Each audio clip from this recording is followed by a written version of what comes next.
Hi guys, welcome back to the channel. Okay, this is the Timber 24 spinner. Is it Timber 24? Timber 26 spinner. They sell these at Amiga. I think you can also get them elsewhere directly or from Etsy. This is widely regarded, I think, as the best, the very best spinner on the market. It's thick, it makes a brilliant sound.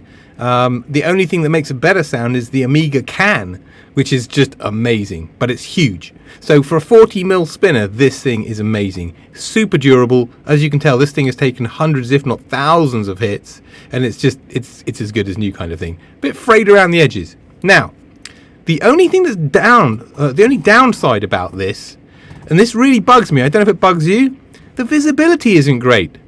So for all you guys in this, Southern America where you get just amazing sunshine, then I'm sure it's no problem. But for us Europeans in the gloominess, this can get really dark and not seen in a catch box. So actually, I've got the Wasp 40mm next to it, so I've got options depending upon the lighting. But it's not ideal. So, cue some leather paint. This is leather repair cream that I bought on Temu for a couple of quid. This is white, and I'm just going to paint this thing white and see, does it hold? Does it take a beating? How quickly does it come off? All of that stuff. Because frankly, if this spinner was white, I'd be the happiest boy in the world, or yellow, or orange, or just something leery and loud. So let's paint it up and see what happens.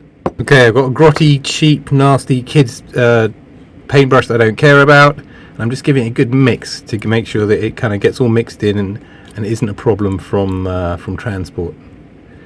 Right, this is going to be pretty gross and pretty thick, but I don't know what I'm doing, so we're just going to give this a go. I want to get it on quite thick, let it dry, and then put on another coat or two. We'll see what happens. What that'll do is a kind of a base layer, just to kind of tack onto the leather. Just level it off. There we go. Right, let's leave that for an hour or two. We'll leave that for an hour or two, we'll come back to it, repaint it. Okay, we're back, and it's a couple of hours later. I've just watched, I think it's episode 3 or 4 of Outlast.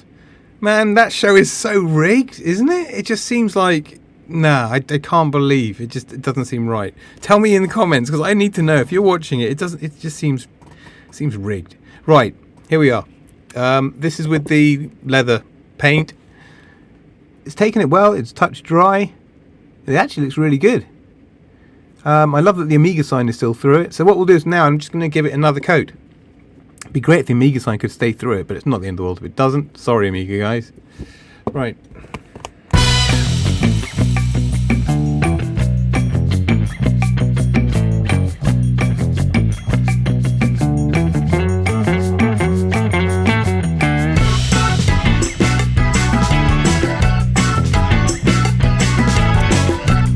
Right. Now I've laid that on pretty thick. I don't know if it's going to peel off or not, but we'll see. I'm just going to do that, and I might just do one more coat. We'll see how it dries up.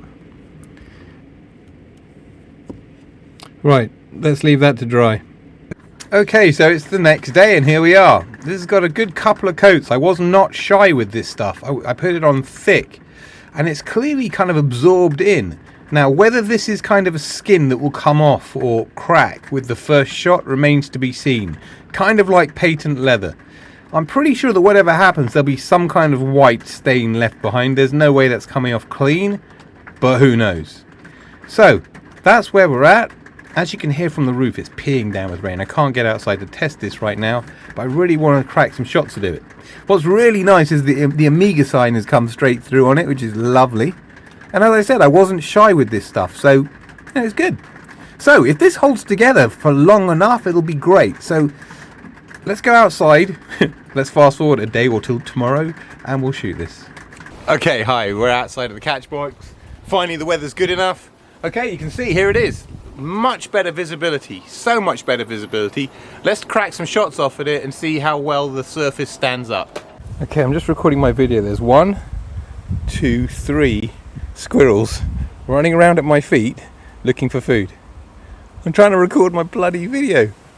Look at this. It's squirrel wonderland out here. I've trained these guys so well, conditioned them, they literally will come to my feet. Let's try whistling.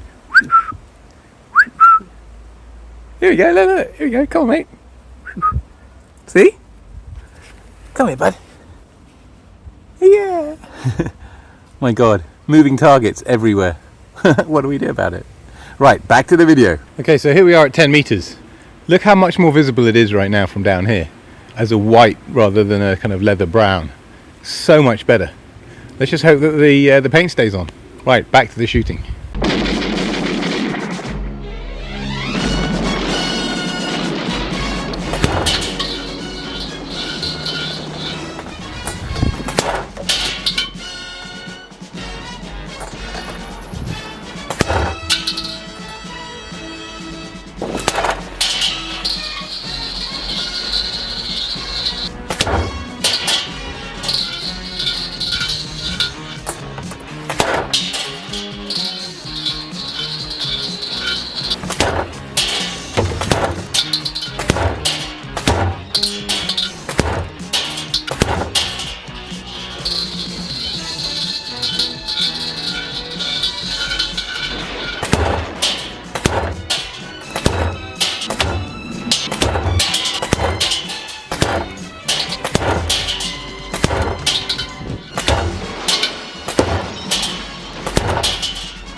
Okay, hi, we're back indoors. I brought the target back in.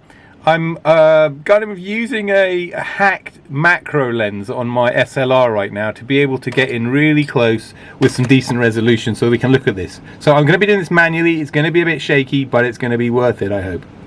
So, just having a look at it right now, you can see, obviously, after about 50 or so shots on it, I gave it a good solid peppering with 8mm. You can see the marks all over it. It's cracking, the surface is cracking, but it's holding together a lot better than I expected. I thought that what was likely to happen was like the first couple of shots would crack the skin and then the rest of the shots would just peel the skin off.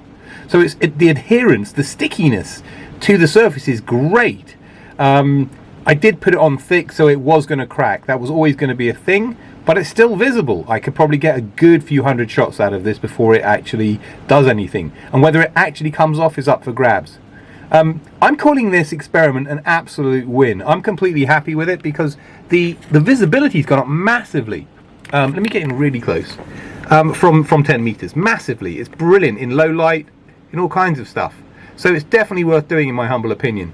It's not doing any harm to the sound or the longevity of it, I don't think. It's just giving it that extra layer of visibility. Give it a go. I mean, I literally got that stuff on Temu for a couple of quid. I'll put a link in the links below. But I'm loving that. I think that's great. I would do that with any leather target personally. Right, if this is useful, like and subscribe, and I'll see you on the next one. Thanks guys, see you later. Cheers, bye.